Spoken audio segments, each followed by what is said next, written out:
Greetings to the Southwest Kansas cohort and my colleagues in Ulysses, Garden City, Junction City, and Salina. This is a look at the organizational structure for USD 326 Logan. This is Kellen Adams, the pre-K-12 principal, and this is following an interview with my superintendent, Mr. Michael Gower. First, for a look at the roles of the building principal. Obviously, one of my main roles is supervision and evaluation of staff. In addition to this is curriculum development and supervision and instructional leadership, and I would anticipate that those are three of the top roles at any other building principal at any other district.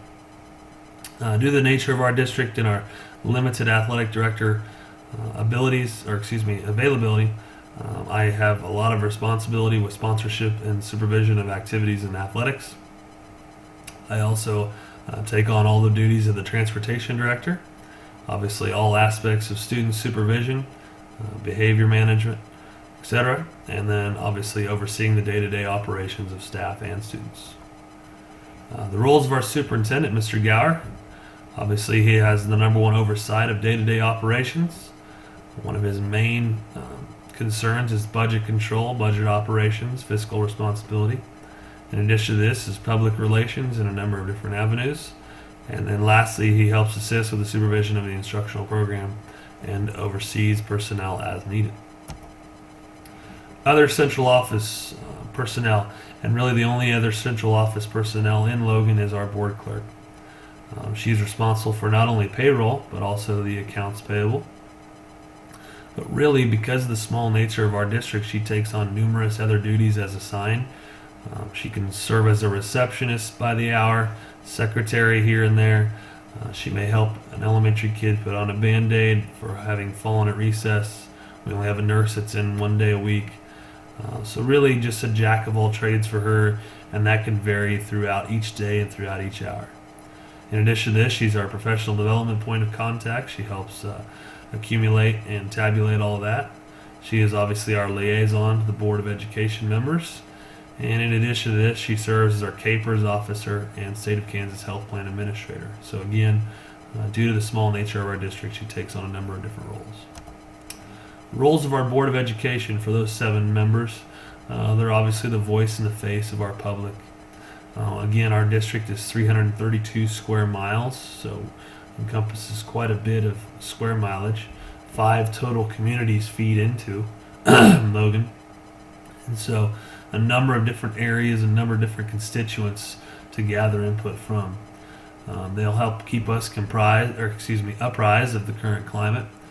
There's oftentimes that there's something shaking out there that they serve as a pretty good barometer on for both Mr. Gower and myself.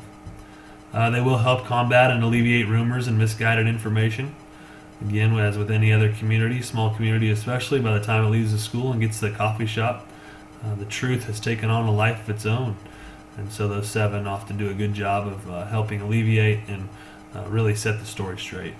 And then lastly, they do help develop that vision for school improvement that we've been on for the last year and a half now. The unique aspects, obviously each school district is unique, but Logan being no exception.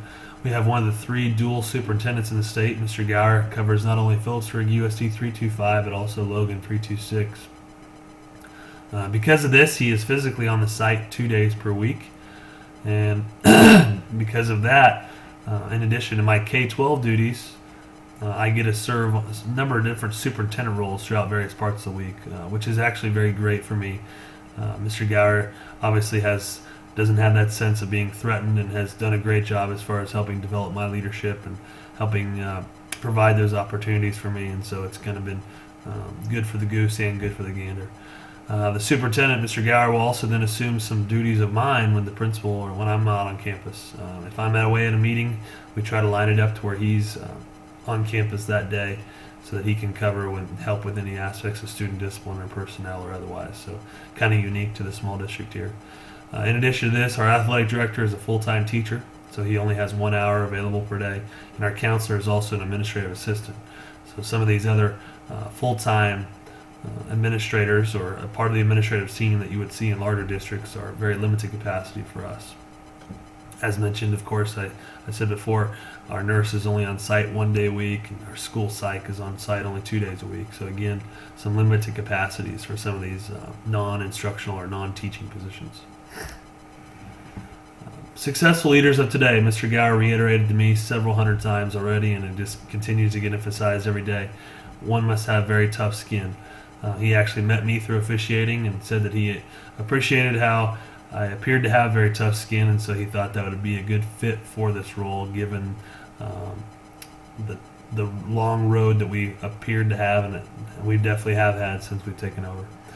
In addition to this is a vision, being able to be very forward-thinking, looking to install fire alarms versus constantly putting out fires. Being proactive instead of reactive.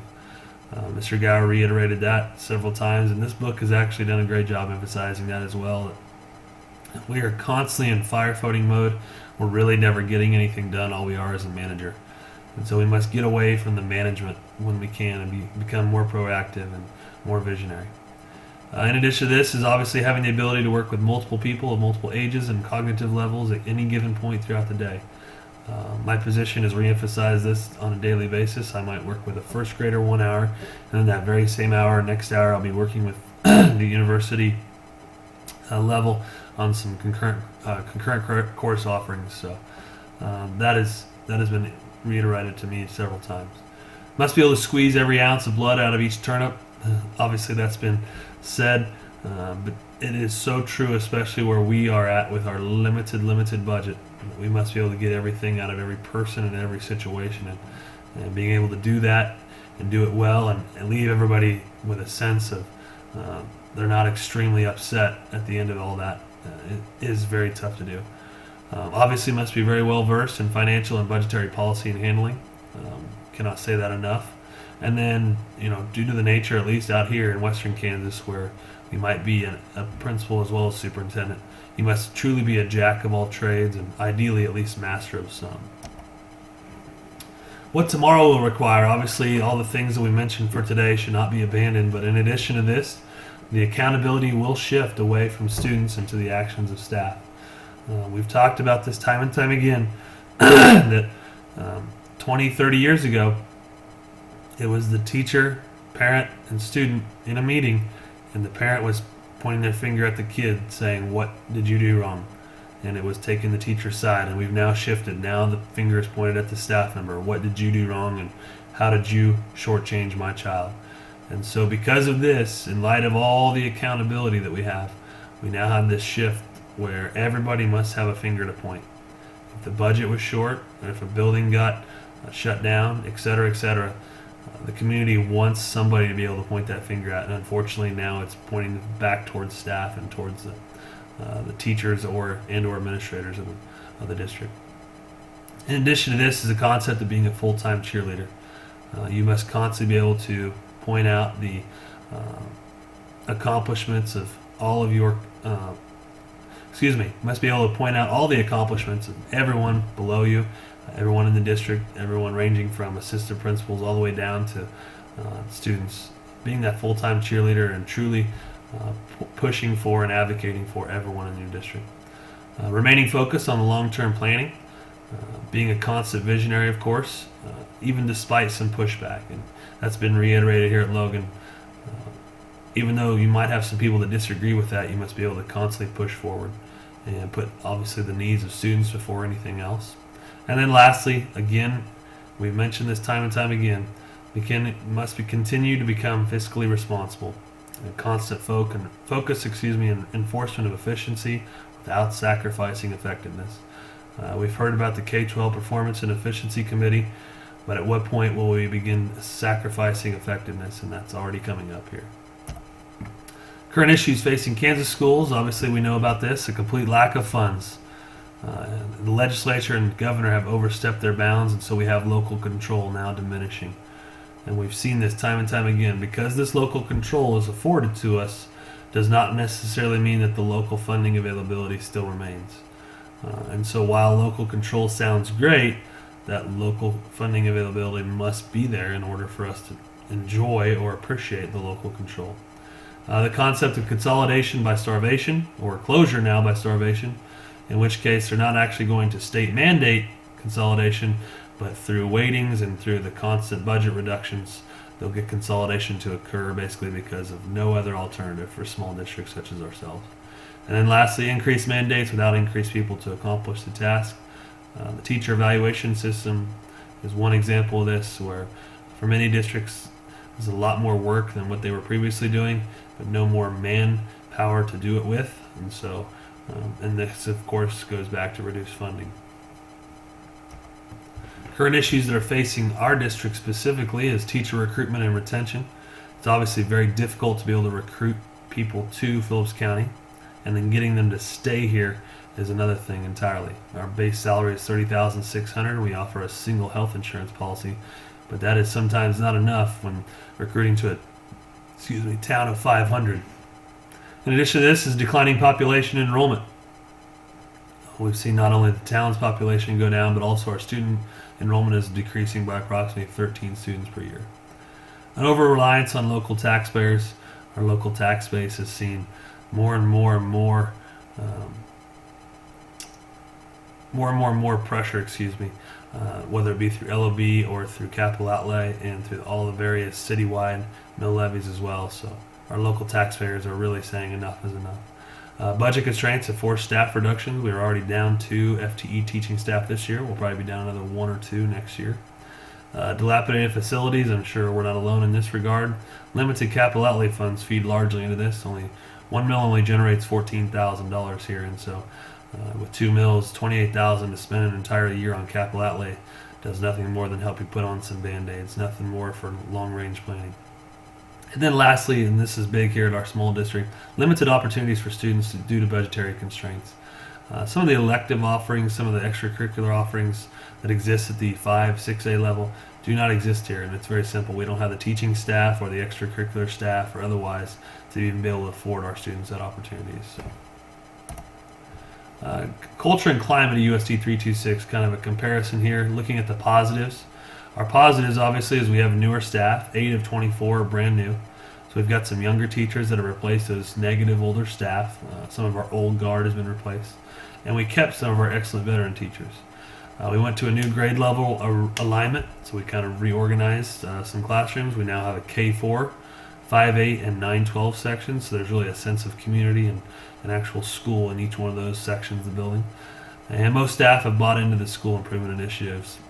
A lot of them have either grown up here or have students attending here, so they have that increased buy-in that is critical. As far as our negatives, we've got too much infatuation with the status quo, low expectations from community and parents. A lot of people have never left Logan, so they don't exactly know what they are missing. And too many of our staff wear too many hats, and so they aren't able to focus at all. How we gain constituent involvement. We obviously use our Board of Education as our primary conduit. And in addition to this, and this is largely due to our nature of our small town, school is our focal point, really. So a ball game is often the best opportunity for informal input. And then our teaching staff, because again of their involvement, they often serve as a go-between for their parental peers. Changing course. If we could change some things, this is what we would do. All students and staff would be in one physical building. We would release some of the staff and teachers who have refused to change. Obviously, tenure doesn't help with that. We would discontinue busing out of the district. We do send a bus one way 24 miles. And in addition to this, reduce some in-town and pre-K transportation just due to budget. We've closed the East Building. This would obviously help save on utilities and maintenance. Help people see and realize life outside of Logan and Phillips County. Again, going back to that concept of they don't know any different. Allowing them to realize the world beyond the life that's here. And then increasing the focus on education by community and parents. Again, getting those expectations increased. Some of the reflections I've learned from the fall of 2014. I've learned that leadership is entirely situational. The specifics of the situation largely determine what approach will be most effective. What I mean by that is being this way in this situation doesn't exactly work, and just because the leader is who he is does not mean he will or won't work in this situation. It's entirely dependent upon some of the parameters, some of the people involved, etc. Perspectives can vary significantly. I learned that more than anything this year, having gone from teacher to principal. And because of this, our perceptions can vary as a result of these various perspectives. School organizations are vastly more complex than meets the naked eye. And lastly, an understanding of how school organizations functions will not only guarantee success, but failing to recognize certainly secures failure as a leader. This has been Kellen Adams, Pre-K-12 Principal at Logan. Thanks for watching.